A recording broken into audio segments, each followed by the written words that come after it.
ಗಂ ಗಣಪತಾಯೇ ನಮಃ. ಶ್ರೀ ಗುರುದೇವ ರುದ್ರಾಯ ನಮಃ. ಎಲ್ರಿಗೂ ನಮಸ್ಕಾರ ಸ್ನೇಹಿತರೆ. ಇಂದು ನಾನು ನಿಮಗೆ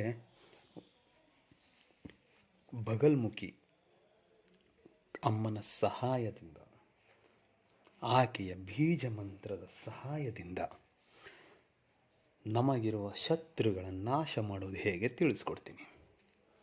ಅದಕ್ಕೂ ಮುಂಚೆ ನನ್ನ ಚಾನಲ್ನ ಸಬ್ಸ್ಕ್ರೈಬ್ ಮಾಡಿಲ್ಲ ಅಂದರೆ ಸಬ್ಸ್ಕ್ರೈಬ್ ಮಾಡಿ, ಲೈಕ್ ಮಾಡಿ, ಶೇರ್ ಮಾಡಿ, ಹಾಗೆ ಬೆಲ್ ಐಕಾನ್ ಬಟನ್ ಪ್ರೆಸ್ ಮಾಡೋದನ್ನ ಮರಿಬೇಡಿ. ಏಕೆ ಅಂದರೆ ಮುಂದೆ ನಾನೇನು ವೀಡಿಯೋಸ್ ಬಿಡ್ತೀನಿ ಅದೆಲ್ಲರಿಗಿಂತ ಮುಂಚೆ ನಿಮಗೆ ಬಂದು ಸೇರುತ್ತೆ. ಬನ್ನಿ ಅದರ ವಿಧಿ ವಿಧಾನ ತಿಳ್ಕೊಣ. ಸ್ನೇಹಿತರೆ, ಈ ಕ್ರಿಯೆನ ಶನಿವಾರದ ದಿನ ಸ್ಟಾರ್ಟ್ ಮಾಡಬೇಕಾಗುತ್ತೆ. 21 ದಿನ ಮಾಡಬೇಕಾಗುತ್ತೆ. ಇದು ರಿಸಲ್ಟ್ ಸಿಗೋದಕ್ಕೆ 21 ದಿನ ಬೇಕಾಗುತ್ತೆ.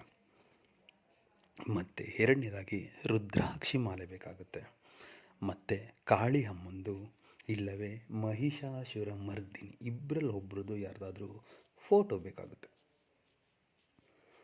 ಮತ್ತು ಜಪ ಮಾಡಿ ಕುಳಿತುಕೊಳ್ಳೋ ಜಾಗ ಬಂದು ದಕ್ಷಿಣ ದಿಕ್ಕಿರುತ್ತೆ. ಮತ್ತು ಕಪ್ಪು ಬಟ್ಟೆ ಧರಿಸ್ಬೇಕಾಗುತ್ತೆ.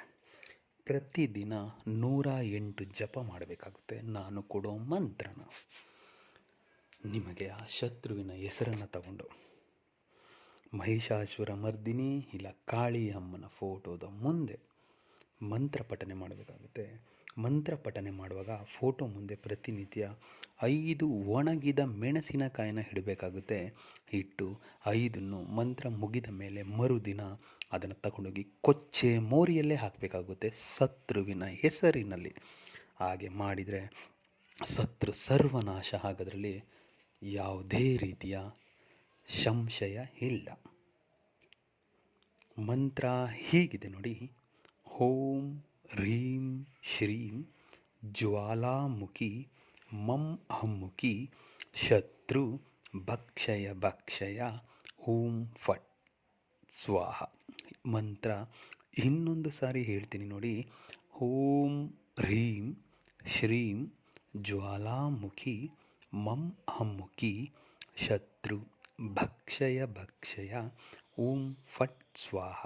ಅಮ್ಮುಖಿ ಅನ್ನೋ ಜಾಗದಲ್ಲಿ ನಿಮ್ಗೆ ಯಾರು ಬೇಕಾಗಿದ್ದಾರೋ ಅವರು ಹೆಸರನ್ನು ಹೇಳ್ಕೊಳ್ತಾ ಮಂತ್ರ ಮುಗಿದ ಮೇಲೆ ಪ್ರತಿದಿನ 108 ಸಾರಿ ಜಪ ಆದಮೇಲೆ ಆ ಒಣಗಿದ ಮೆಣಸಿನಕಾಯಿಗೆ 3 ಸಾರಿ ಅಂತ ಹುರುಬಿ ತಗೊಂಡೋಗಿ ಕೊಚ್ಚೆ ಮರಿಲಾಕಿ. ಆ ರೀತಿ 21 ದಿನ ಮಾಡಿದ್ದೇ ಆದರೆ ನಿಮ್ಮ ಶತ್ರು ಖಂಡಿತ ಸರ್ವನಾಶ ಆಗ್ತಾರೆ. ಮಾಡಿ ಖಂಡಿತ ರಿಸಲ್ಟ್ ಸಿಗುತ್ತೆ.